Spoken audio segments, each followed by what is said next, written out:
바로 앞쪽에서부터 방 안쪽까지 둘의 엄청난 몸싸움이 일어납니다. So yeah, she did. She fought. So as she fought back, he kept stabbing. The fight just continued. Yes. All right, breaking news coming in from the state of Idaho. 2025년 7월 2일 브라이언 코버거가 자신에게 쓰여진 총 4명의 대학생을 살해했다는 검찰의 혐의를 공식적으로 인정한다. 그리고 약 3주 후인 2025년 7월 23일 브라이언 코버거 재판 형량 선고의 날.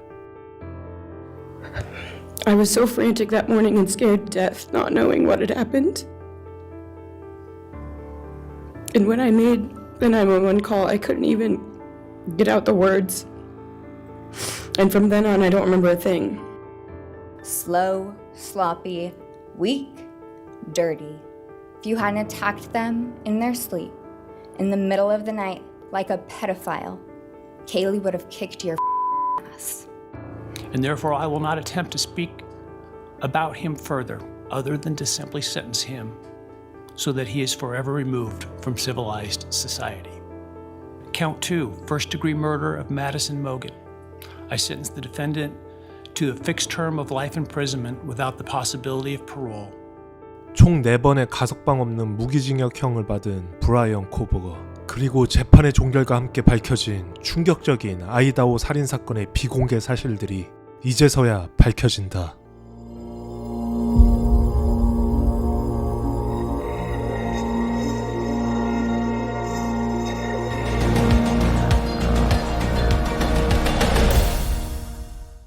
안녕하세요. 충실파의 UPD입니다. 이번 영상은 저희 채널에서 약 3년 동안 계속해서 보도해드렸던 아이다호 4명의 대학생 살인사건, 일명 브라이언 코버거 사건의 마지막 에피소드가 될 것 같습니다. 몇 주 전 브라이언 코버거 스스로가 대학생 4명 모두를 살해했다 인정하였고, 따라서 그는 형사재판 최고형인 사형을 피하고 총 4번의 가석방 없는 무기징역을 선고받습니다. 이렇게 코버거의 재판이 종결됨으로써 곧바로 이 사건과 관련된 충격적인 여러 비공개 사실들이 언론에 바로 공개되었습니다. 이에 따라 오늘 먼저 보여드릴 내용은 2022년 11월 13일 4명의 아이다호 대학생들이 살해당한 그날의 완벽한 타임라인을 유명 3D 모델링 아티스트의 작품을 함께 보며 추적해보려 합니다. 지금까지 밝혀지지 않은 비공개 사실들을 추가한 100% 완벽은 아니지만 90% 이상은 사실로 밝혀진 동선이며, 이 아이다호 사건을 직접 수사한 수사관들의 최근 인터뷰도 추가해 보여드리도록 하겠습니다. 그리고 마지막으로는 2025년 7월 23일 코버거의 마지막 선고 재판에서 피해자 가족들이 한 명씩 재판장에 나와 정면으로 코버거의 얼굴을 쳐다보며 이야기한 개인적으로 매우 인상 깊고 슬펐던 재판 장면들만을 추려 보여드리도록 하겠습니다. 그리고 영상 후반부에는 언론에는 노출되지 않았던 이 사건의 비하인드가 공개되니 끝까지 시청 부탁드리겠습니다. 저는 이 사건의 신뢰성을 위해 CNN의 2025년 7월 25일 공개된 아이다호 경찰 딜런과 앤소니 경관의 인터뷰와 2025년 7월 23일 CNN의 특종 기사들, 그리고 3D 아티스트 아즈겔 인더스트리의 모델링 영상을 참고하였습니다. 마지막으로 이 아이다호 사건에 대한 저의 개인적인 소회를 감상하실 수 있고, 저희 채널 비공개 동영상 모두를 시청하실 수 있는 멤버십 프로그램에 많은 참여 부탁드리겠습니다. 그럼 시작합니다. 이제서야 밝혀진 그날의 재구성. 지금부터 나오는 3D 모델링 영상은 유명 전문가 아즈겔 인더스트리가 제작한 영상임을 밝힙니다. 2022년 11월 13일 새벽 3시 30분 이 집은 사건이 일어난 아이다호 대학생들이 묵고 있었던 킹로드 하우스입니다. 총 3층짜리 하우스였고 2층에 커다란 거실과 함께 뒤쪽 문과도 연결되어 있는 부엌이 있는 집이었죠. 그럼 더 자세히 들여다보죠. 이 집 3층의 왼쪽 방에는 카일리와 메디가 같이 잠에 들어 있었습니다. 몇 시간 전 밖에서 타코를 사 먹고 돌아와 잠이 든 상태였죠. 카일리는 벽 쪽을 바라보고 메디는 오른쪽 침대 모서리 쪽을 바라보고 자고 있었습니다. 이 방 바로 밑 2층 왼쪽 끝방에는 생존자 딜런이 자고 있었습니다. 그리고 2층 거실을 지나 오른쪽 끝방에는 제나와 남자친구 에단이 있었죠. 제나는 이 집에서 유일하게 깨어있는 상태였고 틱톡을 보고 있었으며 도우대쉬로 음식을 주문한 상태였습니다. 바로 옆에서 남자친구 에단은 몇 시간 전 파티에서 술을 먹은 탓인지 깊은 잠에 빠져 있었죠. 그리고 이 집 정문이 위치한 1층에는 두 번째 생존자 베타니의 방이 있었고, 베타니 역시 깊게 잠을 자고 있었습니다. 이때까지만 해도 이 집에서 2층에만 불이 켜져 있는 상태였죠. 그리고 새벽 3시 30분 28초에 코버거가 몰았던 하얀색 현대 엘란트라 차량이 아이다호 대학생들이 살던 킹로드 집 근처로 진입합니다. 이때부터 그의 차량은 동네 근처 CCTV들에서 포착됩니다. 코버거는 2분 37초 동안 킹로드 집 근처를 천천히 지나가며 그 집의 창문들에 불이 켜져 있는지 조심히 살펴봅니다. 이때부터 코버거는 총 3번을 똑같은 동선으로 지나가는데 첫 번째 동선이 두 번째, 세 번째 동선보다 약 42초 더 소요된 것을 알게 됩니다. 새벽 3시 59분 제나가 시킨 도어대시 음식들이 도착합니다. 새벽 4시 1분에서 2분 사이 제나가 정문에서 음식을 픽업한 후 2층 거실과 방에 불을 끄고 음식을 먹으며 틱톡을 봅니다. 새벽 4시 4분 코버거가 마지막으로 다시 킹로드 집 근처로 돌아옵니다. 이때 킹로드 집을 지나치며 모든 불이 꺼진 것을 확인합니다. 그리고 4시 6분 학교 기숙사 큰 건물 앞에서 후진으로 차를 돌려 킹로드 하우스 쪽으로 내려갑니다. 그리고 갑자기 킹로드 집 정문 근처에서 잠시 멈추더니 다시 집을 지나칩니다. 4시 7분 집을 지나친 지 몇 초 안 돼서 다시 유턴을 해 킹로드 하우스 뒤편에 있는 공터 주차장으로 향합니다. 그리고 몇 분 동안 주변을 확인하며 지나가는 사람이 없는지 킹로드 하우스 창문에 다시 불이 켜져 있는지 확인합니다. 4시 10분 코버거는 카바 스타일 군용칼을 들고 차에서 내려 킹로드 하우스 2층 뒤편으로 향합니다. 4시 13분 킹로드 하우스 뒤편 2층 슬라이딩 도어를 이용해 방충망을 찢은 다음 문을 열어 진입합니다. 조심스럽게 침입한 코버거는 부엌에서부터 사람이 없는지 살핀 다음 2층 거실을 지나 곧바로 계단을 이용해 3층으로 올라가기 시작합니다. 4시 14분 3층에서 자고 있는 매디슨과 카일리 방으로 침입합니다. 그리고 그 둘을 동시에 공격하죠. 일단 이 타임라인부터 모두 보여드린 후 시신들에 대한 수사관의 어제자 인터뷰를 바로 공개하겠습니다. 4시 15분 같은 시간 제나는 틱톡을 하다 목이 말랐던지 어떤 이유에서인지 몰라도 2층 부엌으로 향합니다. 4시 16분 부엌으로 향하는 도중 틱톡을 끕니다. 이 기록은 그녀의 폰에서 추후 확인됩니다. 부엌에서 음료수를 따르고 방으로 돌아가려 하는데 슬라이딩 도어가 활짝 열려있는 것을 목격합니다. 그리고 동시에 3층에서 심한 소음이 나는 것을 듣게 되죠. 4시 17분 3층으로 올라간 제나는 매드의 방 쪽을 슬며시 보게 되었고 거기서 이제 막 카일리와 심하게 싸운 후 살해를 끝마친 코버거와 맞닥뜨립니다. 놀란 가슴에 바로 뛰어내려가는 제나와 그 제나를 추격하는 코버거 사이에 몸싸움이 일어납니다. 한 경찰의 인터뷰에는 3층의 복도 중앙 계단 쪽에서 제나의 혈흔도 발견되었는데 이 혈흔을 보고 제나가 코버거의 공격을 방어하며 2층 자신의 방으로 도망갔다고 추측합니다. 그리고 동시에 예상치 못한 제나의 목격으로 인해 코버거는 자신도 모르게 매드의 방에서 칼집을 떨어뜨리고 뛰쳐나오는 실수를 저지릅니다. 코버거는 2층으로 뛰어내려가 자신의 방으로 도망가는 제나를 끝까지 추격하고 제나 방 바로 앞쪽에서부터 방 안쪽까지 둘의 엄청난 몸싸움이 일어납니다. 추후 제나의 시신에는 약 50군데가 넘는 자상이 발견됩니다. 이때의 시간은 새벽 4시 17분 30초. 근처 CCTV에서 그녀의 비명소리와 몸싸움으로 유추되는 소리들이 녹음됩니다.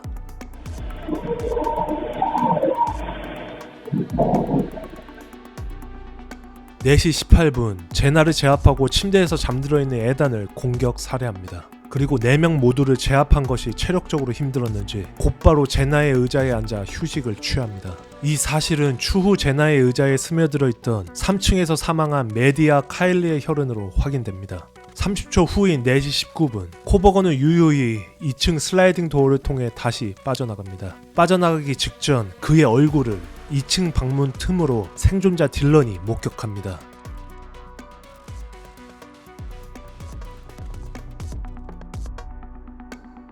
(4시 20분) 코버거는 자신의 차량으로 바로 도주합니다. 도주할 때 엄청난 속도로 빠져나간 것을 추후 확인합니다. 4시 21분 딜런은 방문을 굳게 잠그고 공포에 떨며 집안에 있던 친구들의 폰으로 연락을 취하기 시작합니다. 하지만 아무도 응답을 하지 않습니다. 4시 23분 딜런의 여러 시도 끝에 1층 방에서 자고 있던 생존자 베타니가 일어납니다. 베타니와 3분간 통화를 한 딜런은 아래층에 있는 베타니에게 가기로 결정합니다. 4시 26분 딜런이 조심스럽게 2층 거실과 계단을 지나치며 1층으로 내려가려 하는데 오른쪽 열려있는 방문 사이로 제나의 시신을 목격합니다. 패닉이 된 딜런은 곧장 1층 베타니 방으로 도망쳐 둘이 문을 잠그고 오열합니다. 그렇게 패닉이 된 두 사람은 몇 시간 동안 다른 친구들에게 계속해서 연락을 시도합니다. 4시 27분 코버거는 아이다호주에서 워싱턴주의 경계 차선을 지나 도주하기 시작합니다. 그리고 워싱턴주의 경계를 넘자마자 한 숲속에서 정찰을 합니다. 경찰은 이 지점에서 증거물 은닉, 피 묻은 옷이나 살해도구 세척, 의상을 교체했다 추정합니다. 그리고 코버거는 그곳에서 약 10분 정도 정차한 것으로 파악됩니다. 4시 48분 코버거는 워싱턴주 블레인 근처에서 휴대폰 전원을 다시 킵니다. 그리고 5시쯤에 유니온타운이라는 곳에서 그의 차가 지나는 것이 CCTV로 확인됩니다. 그리고 5시 25분 그가 조교로 일하고 있었던 워싱턴 주립대학교 기숙사 카메라에 그의 차량이 포착됩니다. 자신의 기숙사로 귀가하는 것이 찍히게 된 것이었죠. 따라서 킹로드 하우스에서 범행을 저지르고 자신의 기숙사까지 오는데 총 1시간 4분이라는 시간이 소요된 것을 알 수 있습니다. 그리고 이 시간은 경찰의 조사 끝에 코버거가 이전부터 치밀하게 조사하고 연습한 결과라며 발표합니다. 다음은 이 사건을 처음으로 수사한 아이다호주 경찰 딜런과 앤소니 경관의 7월 25일자 인터뷰 영상입니다. What did you find on that phone? Well, the phone, it just provided us and matched up everything that we mostly already had. You know, we'd already conducted search warrants and had a lot of his activity, a lot of his phone usage. When we actually had the physical phone and we were able to do the extract of it, you know, we didn't gain a lot from it. You know, we know that he was clearing a lot of his devices and wiping things from them. We know that he used VPNs. But we also did find screenshots and pictures of news coverage of Moscow. On the case. Correct. That's so classic. Right. It has been said that there were pictures on his phone of groups of young people in Moscow and that Maddie, possibly Kaylee, were in some of those photos. Is there any truth to that? No truth at all. There was not, to this date, we have never found a single connection, anything, between any of the 4 victims or the other 2 surviving roommates with him. No pictures, no texts, there was rumor, speculation that he was following some of them on different social media sites. There was sites that were sent to us of, hey, this is him, he's following. They were either untrue or they were sites that people made that were completely fake. And so we had to research and go into every single one of those just to prove or debunk what somebody had made up and of course then that spread to the media and it went wild that he was following or there was a connection and there wasn't. We wanted that, I think naturally we need that, what's the connection, what's the why, and we have found zero, never any connection. Back at the house, we have now learned because documents that have not been public have now been made public, and Xana Kernodle found on the floor over 50 stab wounds, many of them, much of them defensive. Can you explain that? Put that into layman's terms, the wounds and the defensive aspect of them. She fought back, and she fought hard, and that's unless Darren can expand on that, that's primarily the reason. Yeah, that was. Xana absolutely fought, and we know that Xana was up. We know that Xana had just gotten her DoorDash shortly before this and was actively up, and so yeah, she did. She fought. So as she fought back, he kept stabbing. The fight just continued, yes. Kaylee, in the documents that just became public, there was a preliminary autopsy report that said she was stabbed over 20 times. Mr. Gonsalves said, and we haven't seen the final autopsy, but he has said she was stabbed, Kaylee, over 30 times. Do you know the amount of times she was stabbed? We do. We know the exact amount of times that every one of them was stabbed, and it's not something that we would speak about for the privacy of the families. But I can tell you, we've met with families, and his information that he has is very accurate. Well, we know because of the public documents her face was unrecognizable. And then the concept of, okay, a second weapon. Where do you stand on that to set the record straight? Yeah, we believe that there was one primary weapon. The same knife was used to kill all four. As has been reported, and I think the family has spoke to this, Kaylee was struck in the face, and we don't know what caused the marks that were left by it. It wasn't fatal, and we just don't know what caused that. And we've never located, obviously, the knife that we know did kill all four, and we don't know what was used to do that. Now, a hand, a fist, can be a deadly weapon. Right. The injuries to the face, could that have simply been from a hand on her face? No. So you believe the injuries to her face came from something other than his fist? Yes, I think the fist could have been part of it, but it certainly appears something else struck her to cause the marks that we saw that is not consistent with a fist. What about marks near her mouth that came out? I believe they came out in public documents. Bound? Yep. Gagged? And those are what I'm referencing, and no, it doesn't appear, there was no evidence that she was bound or gagged. Are the marks from a knife? No. No. So the reality is the extent of what was done to her may be a mystery forever. Yeah, it may be.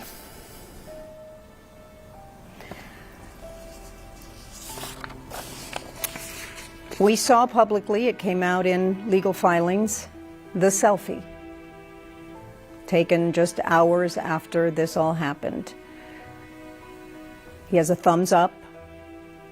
How do you interpret that picture? That's hard to answer without putting my own opinion into it. You know, this individual, there's a lot of strange things about him and his demeanor and his way his brain works. So to say what I think that was would be pure speculation. What about law enforcement theory? Because his thumb is up, right? His thumb is up.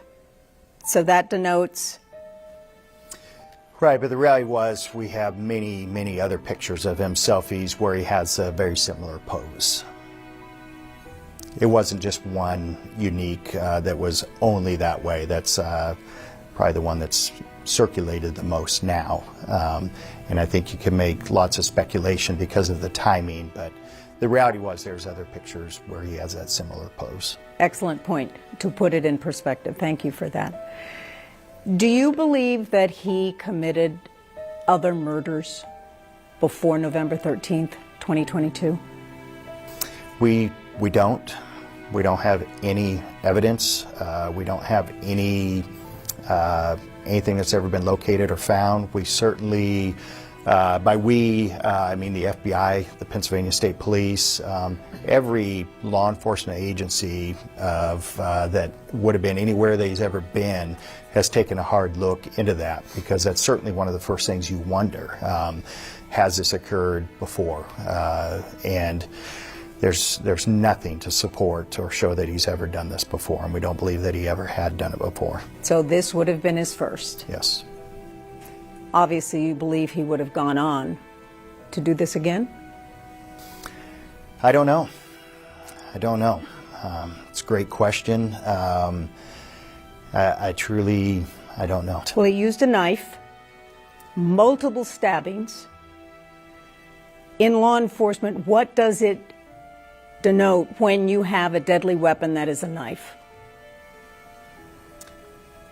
I would say, I mean, typically, if you look back historically, a lot of crimes that are committed with knives are a little more personal But again, that's also speculation. As Lieutenant Gilbertson said, we all would like to understand and make some sort of sense of why in this situation, but that's just something that I don't think we're ever going to know. 두 경관들이 밝히는 그날의 피해자들 시신 상태는 처참했습니다. 2층 자신의 방에서 남자친구 에단과 살해당한 제나에게는 약 50곳 이상 찔린 자상이 발견되었고 대부분 코버거와의 격투 끝에 생긴 방어흔이었다 합니다. 수사관들은 제나가 정말 매우 용감하게 그녀의 극한까지 대항해서 싸웠다 진술하였고 3층에서 제일 초반에 살해당한 것으로 추정하고 있는 카일리는 메디와 함께 약 20회에서 30회의 자상으로 사망했다고 합니다. 특히 카일리의 얼굴은 다른 피해자들과는 다르게 코버거의 손과 발로 인해 정말 알아볼 수 없을 정도로 훼손되었으며 코버거가 가져온 군용칼 이외의 다른 물체로 인해 생긴 상처도 있다고 합니다. 그리고 더욱 소름 끼치는 사실은 코버거가 범행 직후 자신의 폰으로 찍은 셀카 사진에는 엄지척한 상태에서 환하게 미소를 짓고 있는 모습들이 여러 장 발견되었다는 것입니다. 그런데 충격적이게도 수사관들은 코버거와 피해자들 사이, 특히 카일리나 메디 사이에서 그 누구에게도 코버거와 관련된 증거들을 찾지 못하였다고 밝힙니다. 미디어에 나왔던 인스타그램으로 코버거가 누가 누구를 팔로우하고 있었다라든지 누구를 스토킹하고 있었다라든지 코버거의 폰이나 컴퓨터에서 카일리나 메디의 사진이 나왔다라든지 그 무엇도 사실이 아니었다 말하고 있죠. 그 대신 코버거의 폰이나 컴퓨터는 사건 이후 여러 번 포맷하거나 교체한 사실들이 나왔고 자동차도 여러 번 세차를 하고 차 번호판을 교체한 것들은 모두 팩트입니다. 하지만 경찰들이 증명할 수 없는 실제 피해자 친구들의 진술들은 여러 존재하긴 합니다. 살인이 일어나기 9일 전 아무도 없는 킹로드 하우스 집의 1층 정문이 활짝 열려 있었던 적이 있었고 이 문의 경칩이 다 떨어져 있는 것을 어느 한 친구가 발견했었다고 합니다. 그리고 카일리가 자신의 강아지 머피와 산책을 나갈 때면 어느 한 남성이 집 근처에서 그녀를 쳐다보고 있었고 그것이 혹시 코버거가 아니었을까 카일리의 친구들은 조심스럽게 추측하고 있습니다. 그럼 이 미친 사이코패스 살인마 코버거를 마침내 대면하게 된 피해자 가족들은 과연 무슨 말을 그에게 전했을까요? 피해자들과 대면한 살인마. 2025년 7월 23일 미국 아이다호주 에이다 카운티 법원. 아이다호주 검사들과 양형 협상에 들어간 코버거 측은 4건의 살해 혐의 모두에 대해 유죄를 인정하고 그렇게 약 3주 후 형량 선고 재판에서 판사 스티븐 히플러는 마지막으로 그에게 묻습니다. 재판 종결 전 마지막으로 하고 싶은 말은 없냐고. 코버거는 답합니다.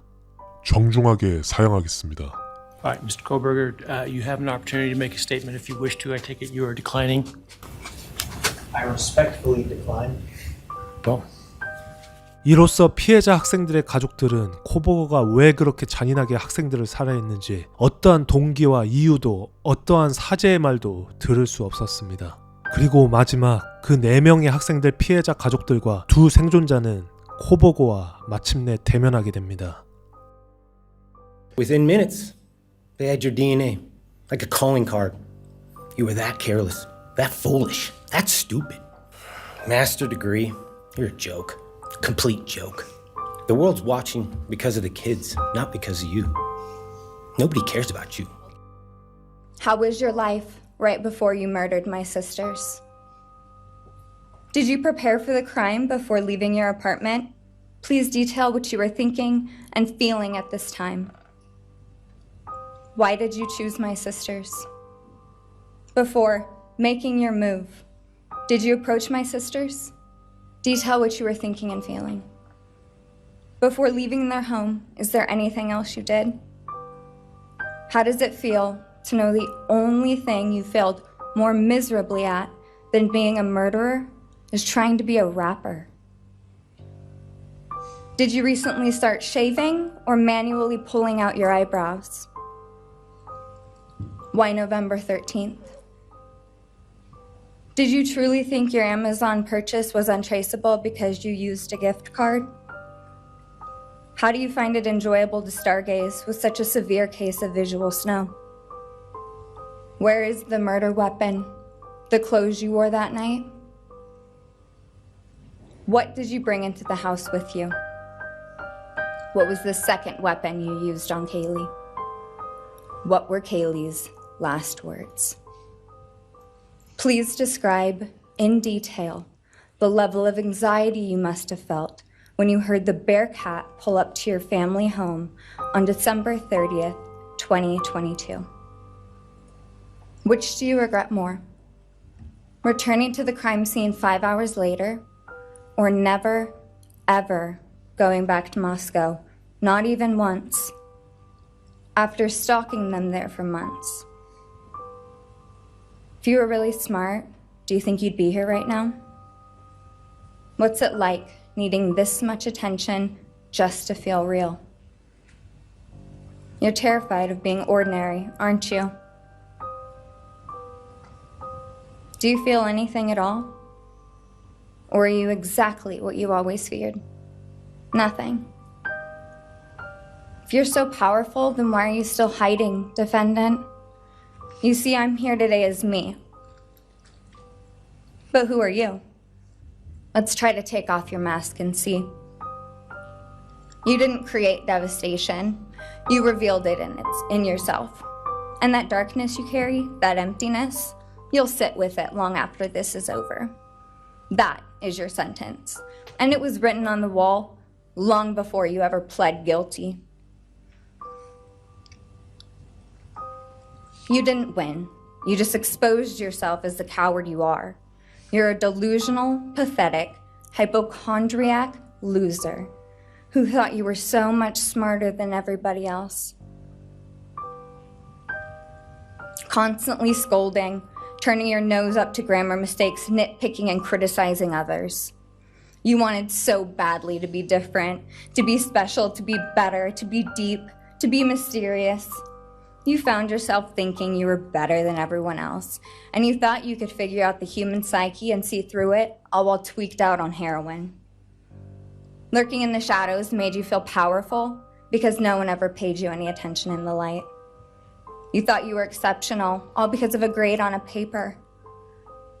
You thought you were elite because your online IQ test from 2010 told you so.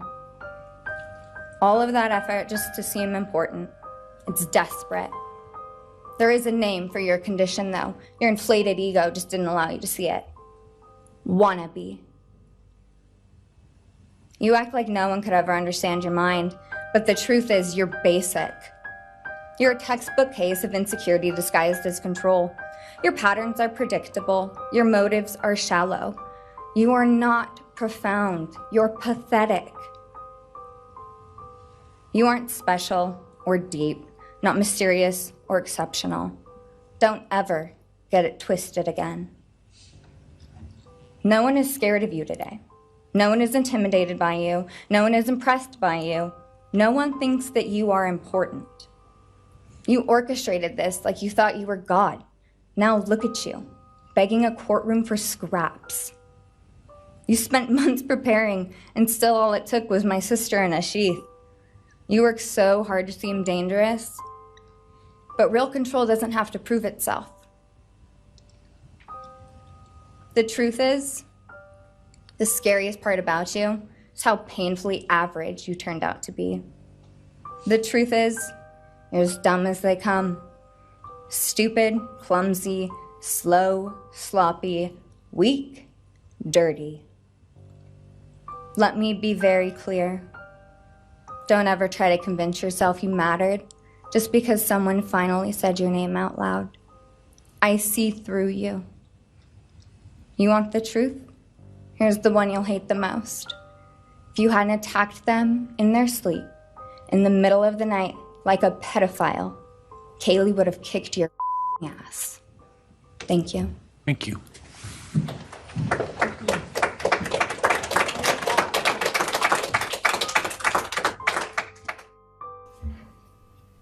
You know, I'll share one thing to you guys, not to you, with Xana. So I was working in Dakota and came home, and Jazzy and Xana had taken our son Elijah and put him in a dress, makeup, and it was awful, you know. I was like, I don't know. She was funny. I told her she'd be in the movies and be somebody great one day like that. And now she is just above us as an angel with all the other beautiful kids. So let's hold that to our hearts. because this evil thing is not going to take nothing from us. You, man, I don't know what my limits are here, but I'm really struggling, dude. I am struggling, so I want to just be out in the woods with you just so I can teach you about loss and pain. I love God. I wouldn't take your life, that's up to him. But I guarantee you, you are weak. God, I would just give a moment, man, 5 minutes out in the woods. Oh man, you're gonna go to hell. I know people believe in other stuff. You're evil. There's no place for you in heaven. You took our children. You are gonna suffer, man. I'm shaking because I want to reach out to you, but I hope you feel my energy, okay? Go to hell.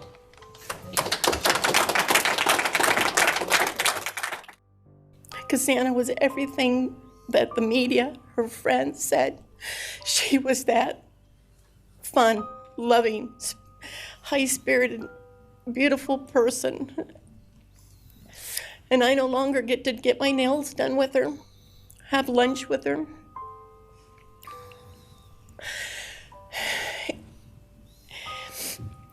Sorry. But how I look at it now is this tragedy, this horrible tragedy on all of the 4 children, has brought us closer. You united us with your actions. We're united now, and we're stronger than ever. We have family and friends now that we never knew we had. And, you know, this is probably going to bother everybody, but Brian, I'm here today to tell you I have forgiven you, because I no longer could live with that hate in my heart. And for me to become a better person, I have forgiven you. And anytime you want to talk and tell me what happened, get my number. I'm here, no judgment, because I do have answers or questions that I want you to answer. And I'm here. I'll be that one that'll listen to you. Okay? Thank you, Your Honor. Thank you very much. I'll be speaking on behalf of Bethany, and so, yeah, here it reads. My name is Bethany Funk, and I was roommates with Maddie, Kaylee, Xana, and Ethan. I not only lost some of my best friends, but I also lost a sister. Never in a million years would I have thought that something like this would have happened to my closest friends. I thought that we were going to wake up and go upstairs, see them and tell them how they had scared us, and that they were going to tease us about how we were constantly scaredy cats, and make jokes about it as we would go to Taco Bell like always. But sadly, that is not what happened and what turned out to be my worst nightmare. When I first woke up that morning, I had no idea what happened. I woke up around 7 with a terrible toothache, so I called my dad, who is a dentist, and he asked what I should do. He told me to take Advil, so I did, and I went back to sleep. I was still out of it and still didn't know what happened. If I had known, I of course would have called 911 right away.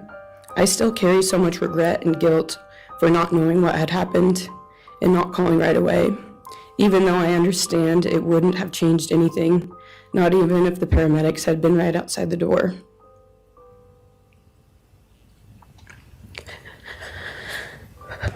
I was so frantic that morning and scared to death, not knowing what had happened.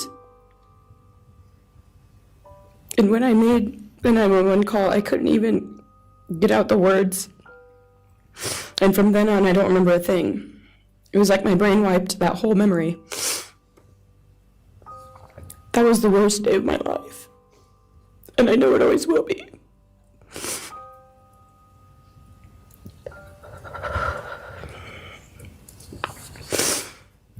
While I was still in shock, trying to process the fact that my friends were truly gone, I had been attacked by the public. I was grieving, numb, and unsure of what had happened was even real. And at the same time, I was getting flooded with death threats and hateful messages from people who did not know me at all or know the dynamic of our friendship. Social media made it so much worse, and strangers made up stories to entertain themselves. The media harassed not just me, but also my family. People showed up at our house. They called my phone, my parents' phones, other family members' phones, and we were chased while I was still trying to survive emotionally and grieve the loss of my friends.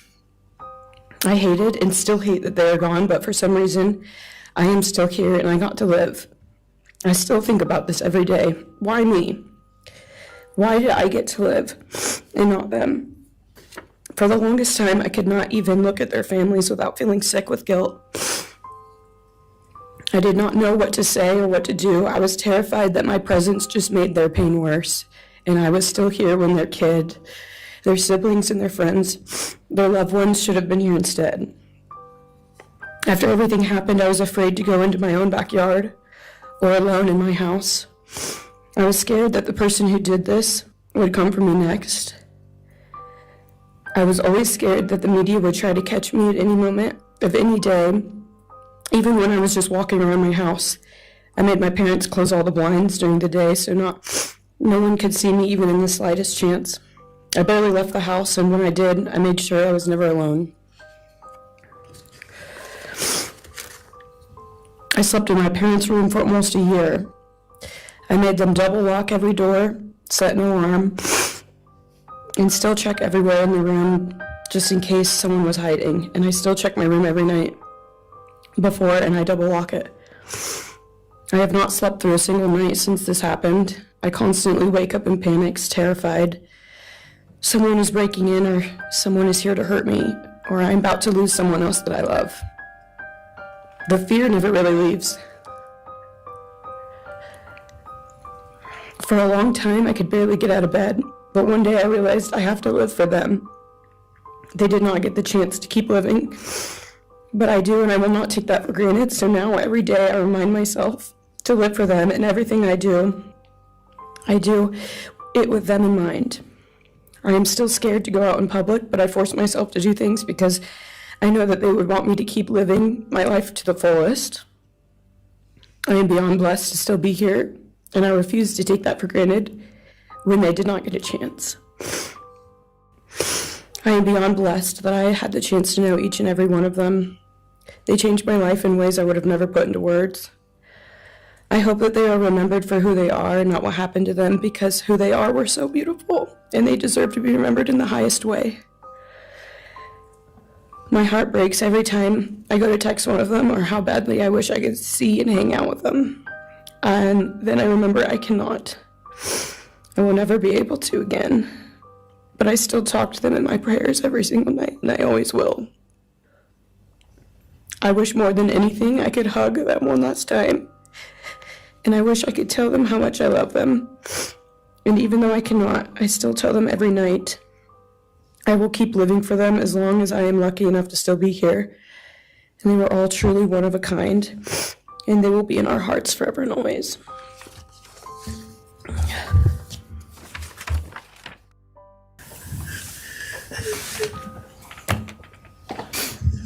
Dylan, just take your time, all right?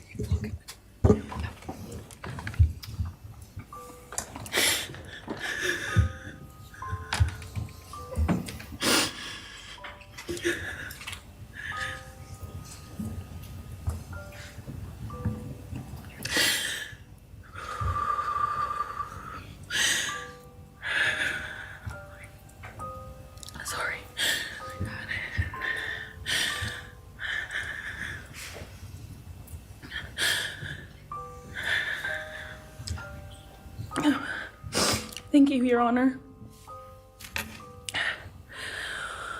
What happened that night changed everything.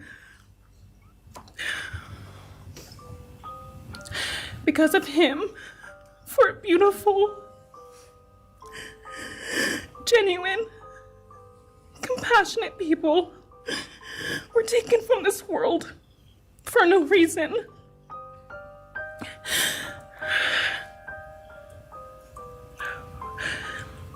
He didn't just take their lives. He took the light that carried it into every room. He took away how they made everyone feel safe, loved, and full of joy. He took away the ability for me to tell them that I love them and that I'm so proud of them. He took away who they were becoming and the futures they were going to have. He took away birthdays, graduations, celebrations, and all the memories that we were supposed to make. All of it is gone. And all the people who loved them are just left to carry that weight forever. He didn't just take them from the world, he took them from me, my friends, my people who felt like my home, the people I looked up to and adored more than anyone. He took away my ability to trust the world around me. What he did shattered me in places I didn't know could break. I was barely 19 when he did this. We had just celebrated my birthday at the end of September. I should have been figuring out who I was. I should have been having the college experience and starting to establish my future. Instead, I was forced to learn how to survive the unimaginable. I couldn't be alone. I had to sleep in my mom's bed because I was too terrified to close my eyes. Terrified that if I blinked, someone might be there. I made escape plans everywhere I went. If something happens, how do I get out? What can I use to defend myself? Who can help? And then there are the panic attacks. The kind that slam into me like a tsunami out of nowhere. I can't breathe. I can't think. I can't stop shaking.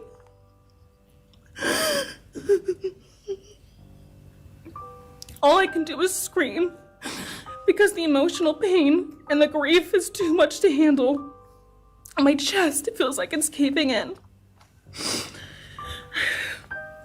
Sometimes I drop to the floor with my heart racing, convinced something is very wrong. It's far beyond anxiety.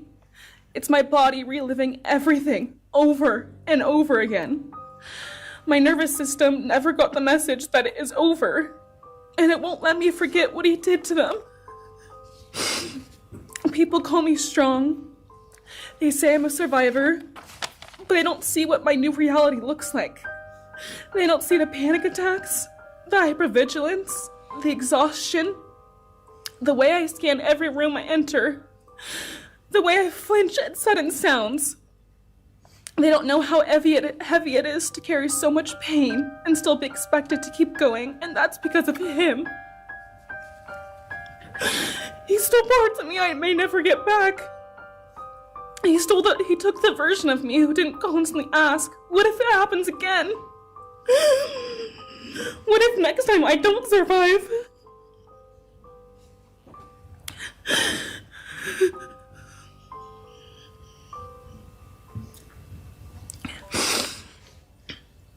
He may have shattered parts of me, but I'm still putting myself back together. Piece by piece, I'm learning how to live in this new version of life. It is not easy. It hurts, but I'm still trying. Still trying, and I'm not trying just for me. I'm trying for them, my friends. About a year ago, I had a dream about them. I got to say goodbye. I told them I won't be able to see you again, so I need to tell you goodbye. They all kept asking why, and all I could say was, I can't tell you, but I have to. When I woke up, I felt shattered and heartbroken, but also strangely grateful. Like maybe in some way that dream gave us the goodbye we never got. Still, no dream can replace them, and no goodbye will ever feel finished. He is a hollow vessel, something less than human. A body without empathy, without remorse. He chose destruction. He chose evil. He feels nothing. He tried to take everything from me. My friends, my safety, my identity, my future. He took their lives, but I will continue trying to be like them to make them proud. Living is how I honor them. Speaking today is to help me find some sort of justice for them. And I will never let him take that from me. He may have taken so much from me, but he will never get to take my voice. He will never take the memories I had with them. He will never erase the love we shared, the laughs we had, or the way they made me feel seen and whole. Those things are mine. They are sacred, and he will never touch them. I get to feel sadness. I get to feel rage. I get to feel joy even when it's hard. I get to feel love even when it hurts. I get to live. And while I will still live with this pain, at least I get to live my life. He will stay here, empty, forgotten, and powerless. Dylan, thank you so much for your courage. I appreciate it. 사형을 피하기 위한 면책 조건으로 자신의 범죄를 인정한 코버거. 그는 진정으로 4명의 대학생을 살해한 무자비한 범행을 반성하고 뉘우치는 마음으로 이 모든 혐의들을 인정한 것일까요? 아니면 지금 당장 사형대에서 자신 스스로의 목숨을 구제하기 위한 겁쟁이 같은 면피용 인정이었을까요? 참고로 그는 현재 교도소에서 강박적으로 하루에 12번이 넘게 자신의 손을 씻고 있다 하며 매일 자신의 어머니와 페이스타임을 하고 있다고 합니다. 페이스타임을 할 때마다 코버거의 어머니는 그를 보고 한없이 운다고도 하죠. 그와 같은 교도소에서 생활하고 있는 어느 한 재소자의 증언으로는 그는 매우 음침한 성격의 이상한 행동들을 한다고 하며 매우 소극적이고 다른 재소자들이 그의 어머니에 대해 욕을 하는 것을 매우 불쾌해하고 항상 매우 화를 낸다고 합니다. The parents, siblings, and other family members who have spoken today are designated as victims in our legal system. But going forward, I hope that they can shed that label, as it gives too much power to the evil that condemned them to that role. They are and should be known as survivors, fighters, and foremost as witnesses to the tremendous lives of value and unbounded promise of these 4 young people.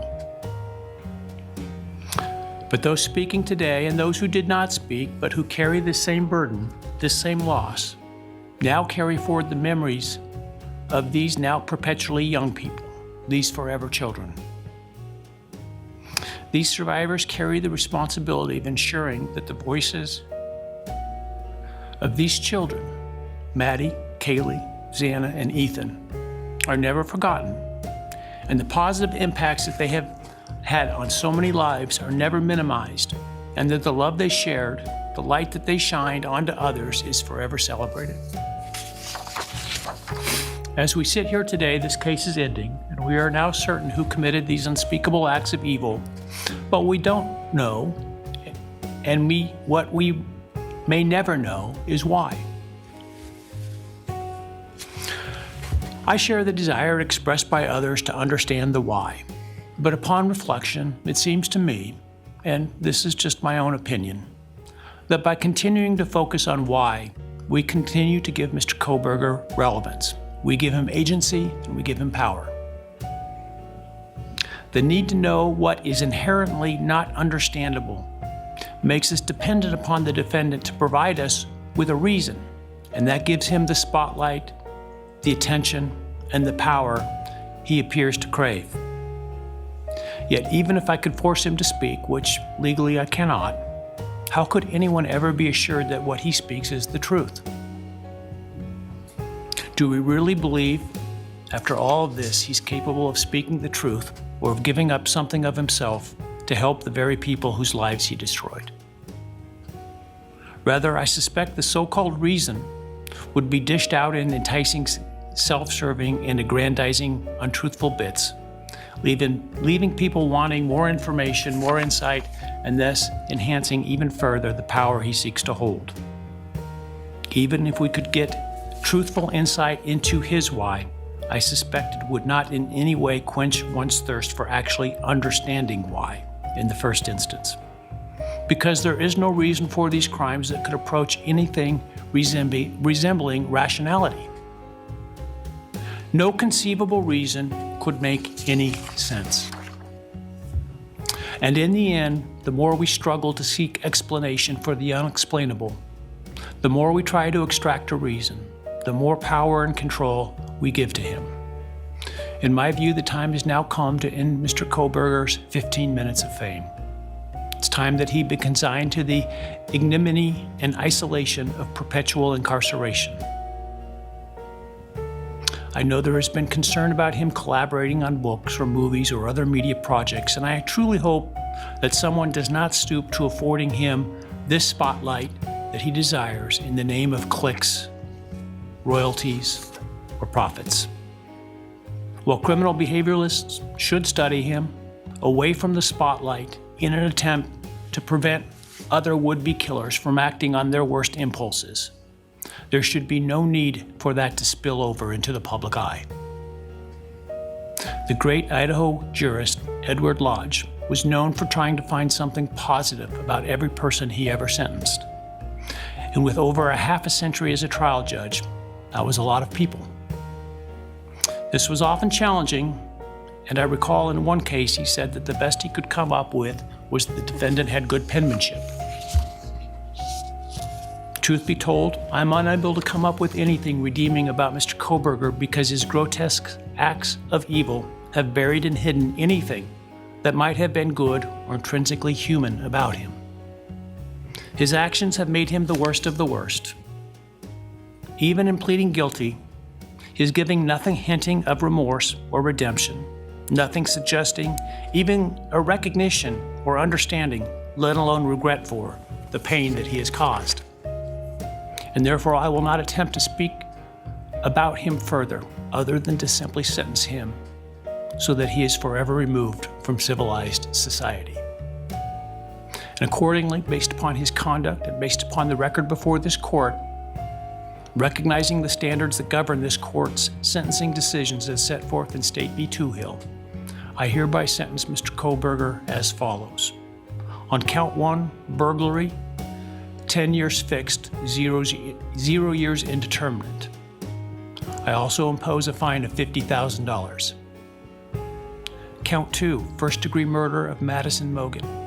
I sentence the defendant to a fixed term of life imprisonment without the possibility of parole, a fine of $50,000, and a civil penalty of $5,000 payable to 이렇게 총 4번의 가석방 없는 무기징역을 선고받은 브라이언 코버거. 그는 이제 죽을 때까지 사회에서 추방되어 감옥에서 생활할 것입니다. 미국에서 가장 악명 높은 범죄자들만 수감된다는 아이다호 최대 보안 교도소, 줄여서 IMSI로 보내질 예정인 코버거. 이곳은 강력범죄자와 고위험 수감자들이 집중적으로 격리 관리되는 미국 내에서도 가장 엄격한 보안 수준을 자랑하는 교정시설입니다.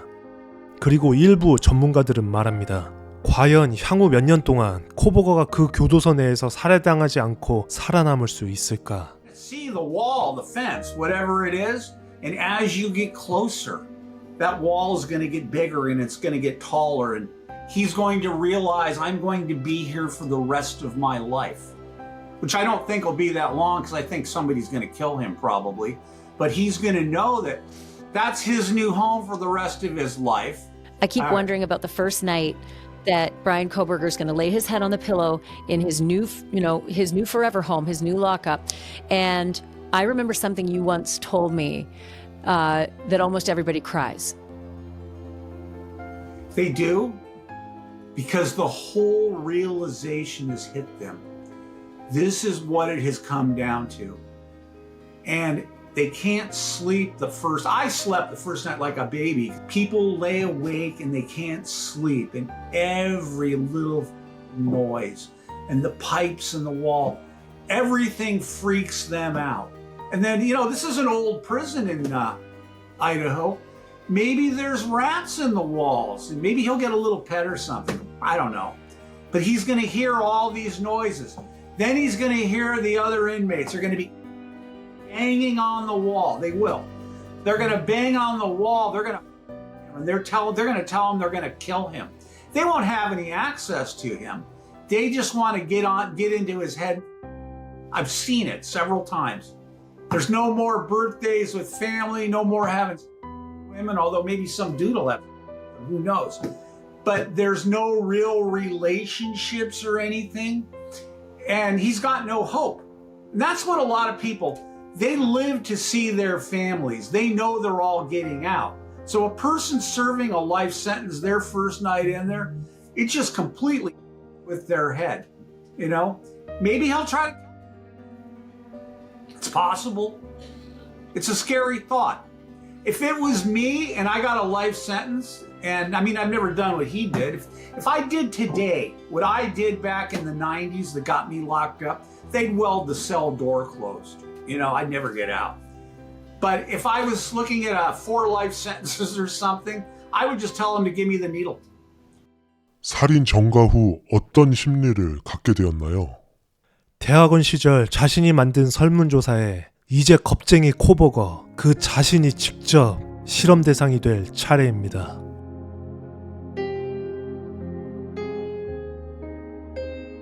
다음 사건 파일이 궁금하시다면 구독, 좋아요, 알림 설정 부탁드리겠습니다.